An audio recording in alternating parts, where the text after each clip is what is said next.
Good morning students. In our today's virtual class, we continue the chapter 3, Hitler and the rise of, Nazism and the rise of Hitler. In our previous virtual class, we were explained about the control on the youth and the mothers. How the mothers were or the women were controlled by the Hitler. How the young people were controlled by the Hitler. क्योंकि उन्होंने कौन सी policies introduce की, कैसे उनको control किया. Now the next topic is the art of propaganda. उन्होंने क्या propaganda policies use की पीपल के अमंग अपनी इमेज सेट करने के लिए. The Nazi resign used language and media with care. वो जो वर्ड यूज करते थे, जो टर्म यूज करते थे, जो मीडिया को यूज करते थे, वो बहुत केयरफुली उन्होंने यूज किया. The terms Nazis were never use the word kill और murder in their official communication. इन्होंने कभी भी ऑफिशियल कम्युनिकेशन में जब वो ऑफिशियली वर्क करते थे, काम करते थे, उन्होंने कभी भी वर्ड किल और मर्डर यूज नहीं किया. They use the word for mass killing were term special treatment, final solution for the Jews. ये जब लार्ज स्केल पर Jews को किल करना होता था, Jews की जब मास किलिंग होती थी, तो उसके लिए वो टर्म यूज करते थे स्पेशल ट्रीटमेंट, फाइनल सॉल्यूशन, कि इनका फाइनल सॉल्यूशन कर दिया जाए, इनको स्पेशल ट्रीटमेंट दी जाए. वो ऐसे वर्ड यूज करते थे. वो कभी वर्ड यूज नहीं करते थे कि इनको किल कर दो, इनको मर्डर करो. No, they never use these words. They use special terms. उन्होंने स्पेशल वर्ड यूज करते थे, स्पेशल टर्म्स को यूज करते थे. और ज्यूज के मास किलिंग के लिए they use the words special treatment, final solution. Euthanasia for the disabled people को, जो फिजिकली मेंटली फिट नहीं होते थे, उन पीपल को किल करने के लिए वर्ड यूज करते थे यूथनासिया. सिलेक्शन एंड इन्फेक्शंस, इनको इन्फेक्शन फ्री कर दिया जाए. उन्होंने एक और टर्म यूज करते थे evacuation. And evacuation means deporting people to gas chambers. Mean जब वो वर्ड यूज करते थे इवैक्यूएशन, इसका मीनिंग होता था कि इन पीपल को गैस चैम्बर्स के अंदर डिपोर्ट किया जाए, गैस चैम्बर में सेंड किया जाए. When they use the word evacuation, when they said evacuate these people, so this means they send these people to the gas chambers. And what do you mean by gas chamber?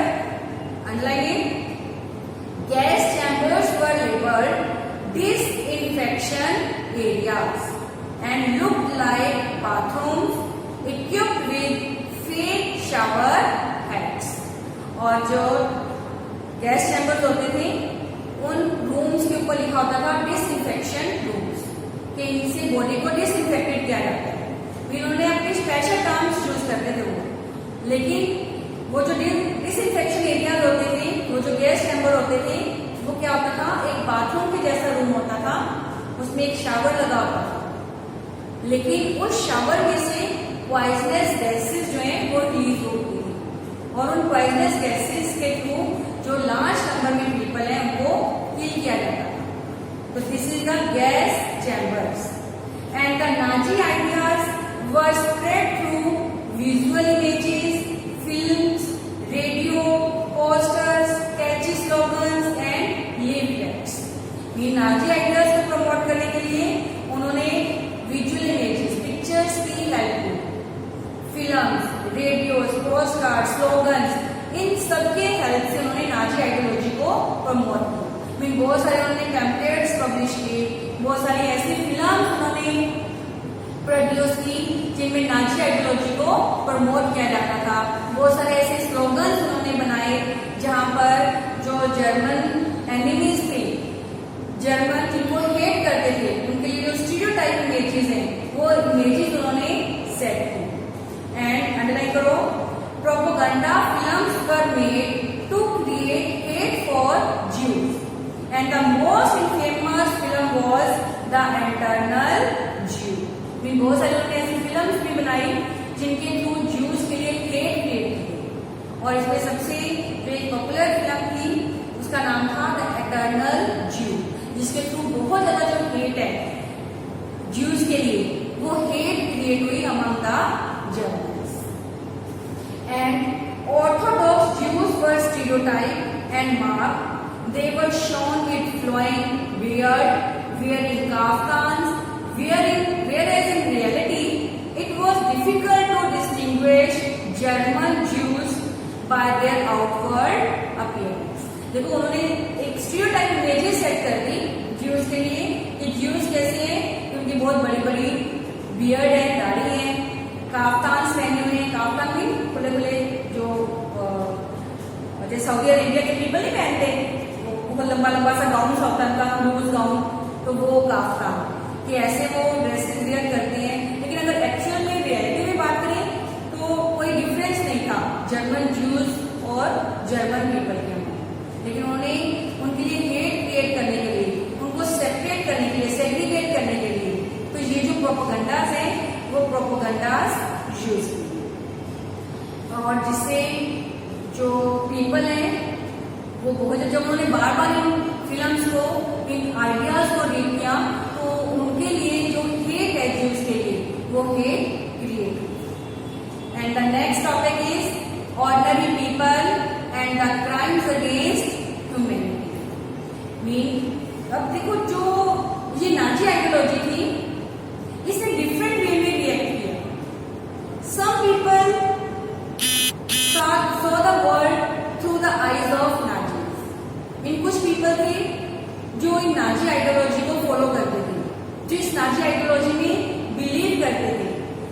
And some people were against this ideology.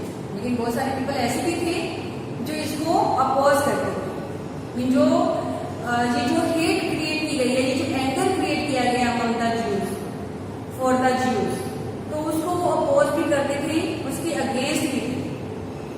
तो यहाँ उन्होंने क्या बोला, many saw the world through Nazi eyes and spoke their mind in Nazi language. They felt hated and anger search inside them when they saw someone who looked like a Jew. They marked the house of Jews and reported suspicious neighbors. They generally believed Nazism would bring prosperity and improve general well-being. कुछ people तो बिल्कुल follow करते थे ideology को। Mean जहां पर भी उनको ज्यूज दिखते थे तो उनकी माइंड के अंदर एक एंगर क्रिएट होता था ज्यूज के लिए। उन्होंने ज्यूज के हाउस मार्क किए हुए थे कि इनके साथ हमें रिलेशंस मेंटेन नहीं करने हैं। वो बिलीव करते थे कि जो नाजीज हैं वो प्रोस्पेरिटी ब्रिंग करेंगे, मीन उनकी जो जनरल कंडीशन है उनको इम्प्रूव करेंगे। But some people were oppose the Nazi ideology. लेकिन कुछ पीपल अपोज भी करते थे, लेकिन उनका नंबर बहुत कम था क्योंकि वो ओपनली नाजी आइडियोलॉजी को अपोज नहीं कर सकते थे। प्रोटेस्ट करने का उनके पास राइट नहीं था। मीन हिटलर जो था उसने डिक्टेटरशिप रूल सेटअप किया हुआ था, कोई पीपल उसकी ऑर्डर को डिनाई नहीं कर सकता था। But internally, some people were against this Nazi ideology. यहाँ पे देखो आपको एक पॉइंट भी दी हुई है पीपल की, नेमोलियर की, जिसमें उसने एक्सप्लेन किया है कि जर्मन पीपल जो थे, कुछ पीपल साइलेंस थे, मीन वो प्रोटेस्ट नहीं कर रहे थे, लेकिन वो इस आइडियोलॉजी के against. Now the next last topic is knowledge about the Holocaust. अब देखो हॉलोकॉस्ट क्या होता है, underline the term Nazi killing operations, also called the Holocaust. Mean जो पॉलिसीज इंट्रोड्यूस की नाजीज ने, हिटलर ने अनडिजायरेबल पीपल के अगेंस्ट, उनको किल करने के लिए जो उसने वर्क किया, जो ऑपरेशंस किए, that is known as the Holocaust. उसकी एक टर्म यूज की जाती है हॉलोकॉस्ट। अब देखो ये जो हॉलोकॉस्ट के बारे में जब तक हिटलर का रूल था पूरे वर्ल्ड में किसी को कुछ नहीं पता था कि क्या हो, क्योंकि उन्होंने कभी टर्म यूज ही नहीं की ऐसे जिससे पता लगे कि जो हार्श वर्क है, जो हार्श बिहेव है, वो जर्मनी के अंदर इन अनडिजायरेबल पीपल्स के साथ, मीन ज्यूज के साथ, जिप्सीज के साथ परफॉर्म हुआ।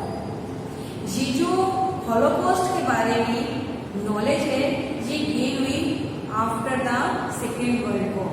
कि जब सेकेंड वर्ल्ड वॉर एंड हो गया, हिटलर डिफीट हो गया, हिटलर का जो रूल है वो एंड हो गया, तो उसके बाद ये जो नॉलेज है ये नॉलेज वर्ल्ड को गेन हुई। और इसके लिए क्या था कि जो पीपल इन सफरिंग को फेस कर रहे थे, they wanted to be able to tell the world about what had happened in Nazi Germany. This indomitable spirit to bear witness and to preserve the documents can be seen in many videos and camp। Mean जो people इन sufferings को follow कर रहे, face कर रहे थे, वो चाहते थे कि वर्ल्ड को पता लगे कि क्या हुआ है उनके साथ, क्या सफरिंग्स जो है उन्होंने फेस किए, क्या डिफिकल्टीज उनको बेयर करनी पड़ी है।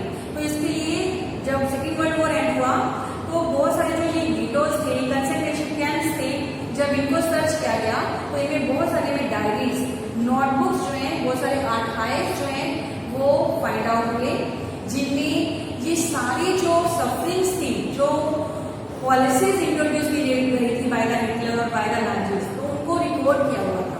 मीन ये पीपल चाहते थे कि पूरे वर्ल्ड को पता लगे कि इसके साथ क्या किया है। और ये बाद में सेकेंड वर्ल्ड वॉर के बाद इसकी नॉलेज गेन हुई है वर्ल्ड को, through the diaries, through the notebooks, through the archives which was maintained by these people, जो इन्होंने मेंटेन की हुई थी। And this is known as the Holocaust, और इसको हम हॉलोकॉस्ट बोलते हैं। And this is the chapter 3 of history. And in the exercise question we already discussed almost all the question. First, problems faced by the Weimar Republic, जो हमने first topic किया था, जिसमें हमने डिफेक्ट्स का क्वेश्चन लिखा था, तो वो सेम आंसर आएगा। उसके बाद discuss why Nazism became popular in Germany by 1930, जो हमने क्वेश्चन नोट किया था कि हिटलर को कैसे प्रमोट किया गया, कैसे नाजी पार्टी जो है वो लार्जेस्ट पार्टी बनी, वो सारे पॉइंट्स आएंगे इसमें। What are the peculiar features of Nazi thinking? अब इसमें आपने पॉइंट्स नोट करने हैं नाजी आइडियोलॉजी के। नाजी आइडियोलॉजी के जो पॉइंट्स हैं वो यहाँ पे आप नोट करोगे कि वो बिलीव करते थे स्ट्रॉन्ग रेसिस के ऊपर, कि जो प्योर ब्लडेड जर्मन आर्यंस हैं वो पीपल सर्वाइव करने चाहिए, बाकी सबको पेरिश कर देना चाहिए। लेवेंस्ट्रॉम की जो पॉलिसी है, उसके बाद जो उन्होंने यूथ पीपल के लिए जो उनकी पॉलिसीज थी, जो उनकी थिंकिंग थी कि कैसे यंग पीपल होने चाहिए, बॉयज कैसे होने चाहिए, गर्ल्स कैसे होने चाहिए, तो ये सब यहाँ पे आप एक नोट करोगे इस क्वेश्चन के अंदर। उसके बाद explain why Nazi propaganda was effective in creating a hate for Jews. पहले आप थोड़ा सा प्रोपेगेंडास बताओगे कि क्या उन्होंने प्रोपेगेंडास यूज किए, कि फिल्म्स क्रिएट की गई, पैम्पलेट्स जो है पब्लिश किए गए, इमेजेस बनाई गई, वीडियोज जो है उनको पब्लिश किया गया। और फिर कैसे इफेक्टिव था, क्योंकि उन्होंने मीडिया को कंट्रोल किया हुआ था। ठीक है, मीडिया जो था that was control by the Nazis, तो वो वही चीज ग्लोरीफाई करते थे that is favoured the Hitler. जो नाजीज वो हिटलर को फेवर करता था वो मीडिया ग्लोरीफाई करता था। And other things were criticize, बाकी चीजों को वो क्रिटिसाइज करते थे, अपोज करते थे। तो इस वजह से ये जो प्रोपेगेंडास है उनसे ज्यूज के अमंग जो हेट है वो क्रिएट हुई। उसके बाद yes now in the fifth question here is explain about the role of women in Nazi society. जो नाजी कल्ट ऑफ मदरहुड का जो पैराग्राफ के अंदर पॉइंट्स हैं वो यहाँ पे आप नोट करोगे। और साथ में इन्होंने कंपैरिजन भी बोला है फ्रेंच रेवोल्यूशन में, कि जो फ्रेंच रेवोल्यूशन में वीमेन का रोल था। यहाँ 2 पैराग्राफ बन जाएंगे, एक आप नाजी कल्ट ऑफ मदरहुड के पॉइंट्स लिखोगे, एक फ्रेंच रेवोल्यूशन में जो हमने ऑलरेडी फर्स्ट चैप्टर के अंदर क्वेश्चन किया हुआ है रोल ऑफ वीमेन का, तो वो पॉइंट है। ठीक है, 2 पैराग्राफ में आप इसको एक्सप्लेन करोगे। And the next is in what ways did the Nazi state seek to establish total control over its people. ये क्वेश्चन एज इट इज मैंने आपको वर्कशीट में दिया था कि कंट्रोल करने के लिए क्या वर्क किया। जैसे नेवली एक्ट पास किया गया, आर्मी को कंट्रोल किया गया, और फिर स्कूल टेक्स्ट बुक्स जो है इनको रिवाइज किया गया, स्ट्रिक्ट पनिशमेंट्स के जो रूल्स हैं वो उन्होंने इंट्रोड्यूस की, फिर ये सब आप इसमें नोट करो। ओके।